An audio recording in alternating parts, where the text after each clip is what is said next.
Hey guys, ETJ Writes here. First off, it's really hot and I'm in a room with air conditioning, so you'll have to excuse the noise. And I decided that I needed to do a writing vlog because number one, it's something I haven't done before. And I would like this channel to have a lot of different types of content. So we have like writing advice videos, we have booktube videos where I'm talking about all the books I'm reading or have read, and then we have updates about my books. So Thorin, Tedenbarr of Lath, these are my first two books that I've published, and I have many more on the way. And then these writing vlog videos where I talk about what I'm currently writing as I'm in the middle of working on it. I have on my hands, I strained my hands a couple years ago, and I'm a musician as well, so it kind of really freaked me out when I was starting to get like burning in my hands, then going down my arm, and I stopped using this hand so much and switched to this one. The same problem started to happen because I was overusing that hand. So it did get better with correct exercises, and hopefully at some point I'll make a whole video on that, what to do as a writer when you get that burning and how to stave it off. But I do have to have these on whenever I write, really using the computer more than 30 minutes at a time. If I don't, things start to just feel strained again. So if you see me with these on, that's why. I've got to protect my hands as a musician and as a writer. This, like I said, is a writing vlog. It's the very first one of these I'm doing, so we'll see how it goes. So a little bit about the story. See, I have the summary down here somewhere, and I can read that out to you to kind of give you an idea of what it is that I'm writing. This story starts with a betrayal. It starts with a war. It starts with a kidnapping. Anxiety has dogged Candy for most of her life, and for good reason. She was found abandoned as a baby. Her adopted sister has an unidentifiable, worsening chronic illness, and she was relentlessly bullied at her old school. When Candy falls through a portal to the Queendom of Bithynia and discovers she's their lost princess, things seem to take a dramatic turn for the better in both worlds. But Candy has unknowingly been groomed to be the perfect pawn in a twisted game of revenge, and the deposed Queen of Hyphantria refuses to stop until she has destroyed everything Candy holds dear. So that's the basic outline right now, like summary. I wrote an outline for this story, like very bullet points, like, you know, sections 1 through like 20 or something. I don't know how many sections I have. Yeah, like the first had like 18 sections with some interludes and an epilogue, and I've already wildly diverged away from that original outline because I'm really a pantser. I just, you know, write and see where it takes me. But yeah, I always have my document on one side and my outline on the other, and as I'm writing, that way I am always ready for if I have like people's names that I need to put down, or if I have other stuff like that. So anyway, writing vlog, I know this is getting kind of long, but I want to do this to kind of give myself some accountability, because I said I was gonna write, and I did pretty good for like the first 3-4 weeks that I started this, and I got like 10,000 words in, maybe 15,000 actually. Let me see, what is my word count? It says 18,000, but like 3,000 of that is like future scenes or like, you know, end of the document stuff, and I only write with OpenOffice. I use other things, but I find OpenOffice works best. It's just basically, it's like Word, but it's free. And if you're using Word and you paid for it, you got ripped off. If you came with the computer you're using, that's fine. But if you paid for Word, you got ripped off, because OpenOffice and LibreOffice are free and they do pretty much exactly the same thing. Sometimes better in some cases, not always, sometimes. So yeah, it's about 15,000 words if I take off the 3,000 of like extra stuff that's in this document. And first thing I do is I read over what I did before. And finally I have found it. Okay, so the very last bit, and I have to put my glasses on for like if I look at the camera with my glasses on, it's just such a glare, but if I'm like looking at the computer, I need them. Okay. I have words that I've made up here too. I have the last part goes, Candy shook off the feeling and looked instead to the main path, still a good 20 minutes walk away. The sight of Brahm's book of pressed flowers, an odd hobby for a boy, but not, she supposed, for an artist, had reminded her of his sketchbook. Her heart suddenly beat frantically. She stammered out, "Can I... do you have other drawings of the Queen?" The consternated look cleared from Brahm's brow, and he hurriedly fetched his sketchbook from his satchel. "The Queen is exceptionally gracious. Despite everything, she still comes out to mingle with the common people. Plus, my brother Cordis, he's a palace guard, so I've had opportunity to see Her Majesty more than most. Here, this is one of my favorites." He flipped to a page showing, and that's all I got. Literally, it ended in the middle of half a sentence. So that was just the last little bit. I'm actually going to go back further than that, so jump back in once I am ready to start writing again. Yeah, so back to my last paragraph break. But in this part of the story, my character Candy has fallen through the world. Well, she's been through a couple times now, so this is where she's deliberately made her way back to this strange world and is interacting with this young man called Brahm, and we'll go from there. So what's interesting is I have a lot of brackets here. It said, she shrank back, suddenly acutely aware that she'd made the leap from Earth to, in brackets, her homeworld, ? So that's something I'm going to go through and fix at some point. And then she berated herself, trying to will herself to dash across the cracked cobblestone courtyard and make her escape by another opening. Expand, in all capital letters in brackets here with a question mark. And that's because this is my first draft. It's extremely stream of consciousness, so I'm just kind of putting down whatever and just trying to make sure that I have some ideas in place that I can come back and look at later. So another reason that I go back through the work that I'm doing, and I'm just looking at it on the computer right now, the reason that I do that is so that I can edit things as I go along. I like to edit as I go so that I have less work to do later, because I am a pantser, so in terms of revision and things like that, I always have to go back in and do that. But if I can get the grammar and stuff pretty clean, I can get my ideas down, that helps. So I always write, go back and read, then I go back, let it alone, then I come back, read it again, then I start writing again. So that's kind of my process. Here's a section that I'm still looking at. I'm doing my reread before I get into the next part, and I want to make sure this is correct before I go on. So I have it saying, hang on, there we go. So I have it saying, Brahm says, the Queen is exceptionally gracious. Despite everything, she still comes out to mingle with the common people. Plus, my brother Cortus, he's a palace guard, so I've had opportunity to see Her Majesty more than most. Here, this is one of my favorites. And not that there's anything terribly wrong with that dialogue, it's just that Brahm is supposed to have a more archaic, there we go, not anachronistic, that would be completely the wrong thing. Candy is anachronistic to Brahm, but Brahm has a more archaic way of speaking, and so this dialogue doesn't quite work. So every time I write Brahm, I have to rewrite his dialogue because I haven't got his voice down 100% yet to be able to just have it flow through the first time.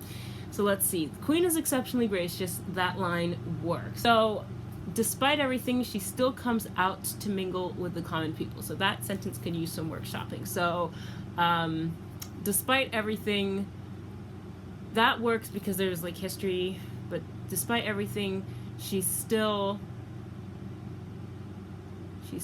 deigns to mingle with the common people. That's a good word. That works. Then I have plus, which I put in brackets because I'm I know that doesn't work.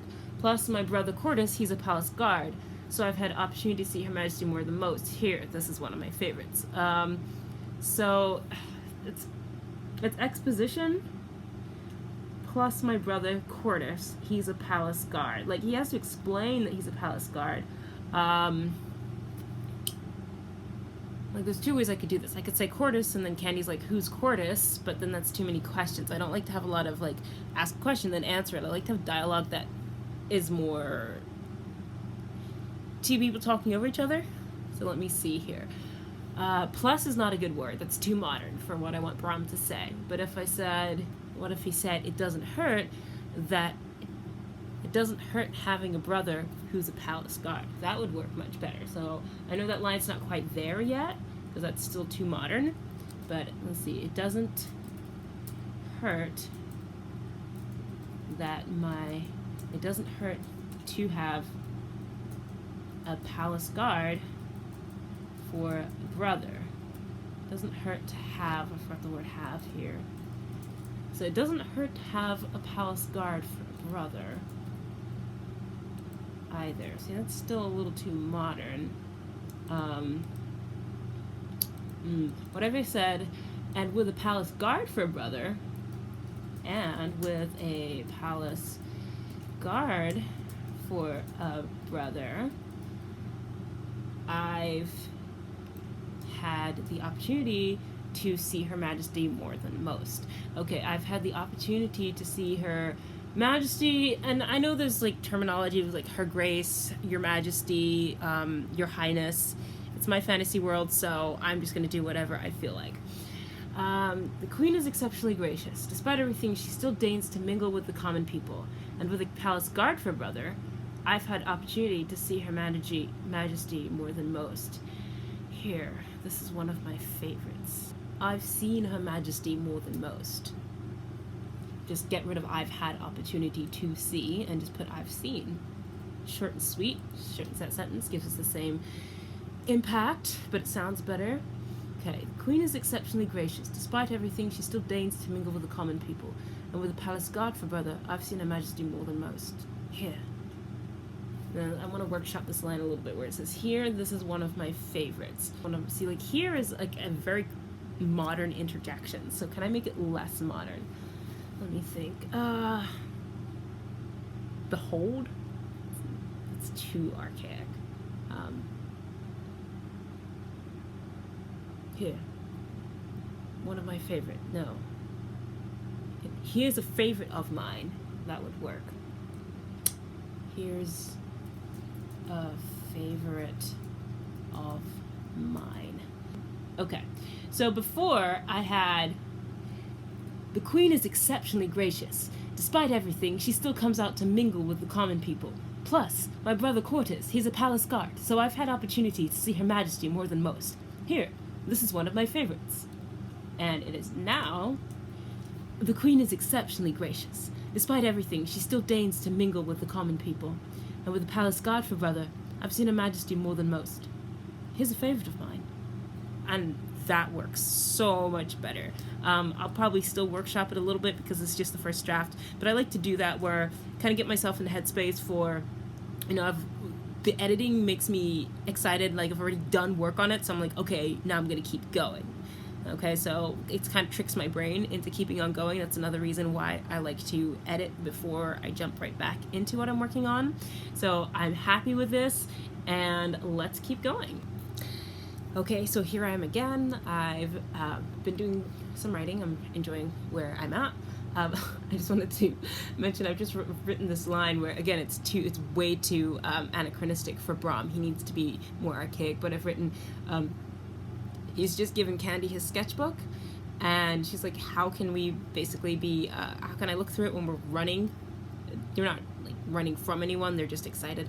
They're teenagers. So he goes, hang on to it anyway, he replied, slowing a little. I've just about filled that one up anyway. And I think you can see where the problem is. Hang on to it anyway. I've just about filled that one up anyway. So this is where I go ahead and I put some brackets on either side of the word anyway. I'm going to redo both these sentences anyway. And I have the need to fix things when I'm working on something like this, and I like to go back and edit, and by putting brackets around it, it tricks my brain into thinking that I have worked on the problem, which I technically haven't, but that's a problem for future me, revisionist me, second draft me. But it's just, as I'm going along, like, I know if I don't do something, it's gonna bother me, and do I want to break my flow and spend time fixing that sentence, or would I rather edit later when I come back and look at it again, as I'm either going through after I've finished this writing session or before I start my next writing session? Would I rather fix it then and feel good about it, or try and fix it now and then like block myself from the rest of what I'm doing? So I don't want to block myself. Put those brackets, and I know that I have fixed the problem. At least I've addressed it in some kind of way, and I will come back and properly do it later. Okay, so where I'm at, and I'm probably going to stop pretty soon, but I'm actually pretty excited because ultimately the story is supposed to be a romance. It's just a romance disguised as an adventure story, as I like to call it.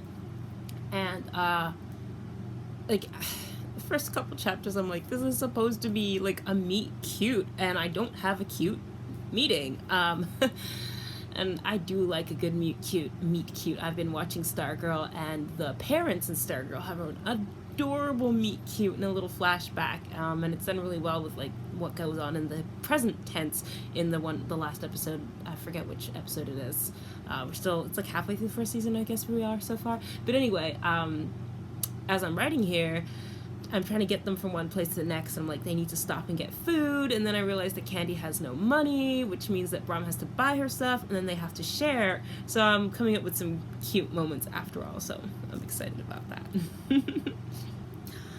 Alrighty then, so I think I should stop now. I've been writing for quite some time and I'm ready to take a break. I did get to a pretty good stopping point. It's right in the middle of a dialogue that I can really see where it's going to go out to, but I find that I always work better if I stop while I still have more to go, because that way I'll be inspired to keep going next time instead of going until the well runs dry and then being like, okay, where do I go from here? So I have some ideas of where I want to go next. I've written 1,300 words, so that's pretty good for this writing session. I'm not the I'm not the fastest writer. I'm a much faster reader than I am writer. And my writing sessions always take a while because, like I said, I like to go back. I like to reread what I've just written, and I will probably do that later today. I like to kind of take a break from writing and then go back over it. I have other stuff to do anyway, so it's good to just take a little bit of a break. And I introduced a new character. This character just kind of popped out of nowhere. Candy's the main character. Her love interest is Brom, and then Brom is now going to have a best friend called Afallon, and he runs a bakery. So I'm trying to get finally to my meet cute. They're going to be in a bakery and they're going to share some kind of strawberry dessert because Candy's favorite food is strawberries. Again, it's very anachronistic and I need to redo Brom's sentences, but right now I have the last couple lines. I'll end with this. A princess in my shop? I thought you didn't tell anyone, Candy squeaked. Owen's my best friend. I meant I didn't tell anyone who'd matter. I mean, of course you matter. I mean... Brom slumped into a chair, hiding his face in his arms as he bent over a small table. Shoot me now. Then after a moment, it's not your shop, it's your father's. Owen made an exaggerated show of looking around. Do you see him here right now? I'm still working on voices and stuff. I like to, give the characters different voices when I read out loud, and I have not pinned down Brom's accent. It's kind of all over the place. Sometimes I have him sounding more American, and sometimes less American. But anyway, that's my writing vlog for today. I introduced a new character. I did 1,300 words. Did some editing of what I had before, and this chapter just won't quit. I'm gonna have to break it up into sections later. It just keeps going on and on and on. It's gonna be fun. So I got some stuff done with that. That's my writing vlog for today, and I'm gonna try and do more of these as I work on this to kind of keep me honest. I need to do more of these to keep me honest so that I don't stop. I'm gonna try to write at least once a week, so maybe the writing vlogs will be more sporadic than that, maybe once every other couple weeks, but definitely try to give you updates as I go along. So until next time, ETJ out.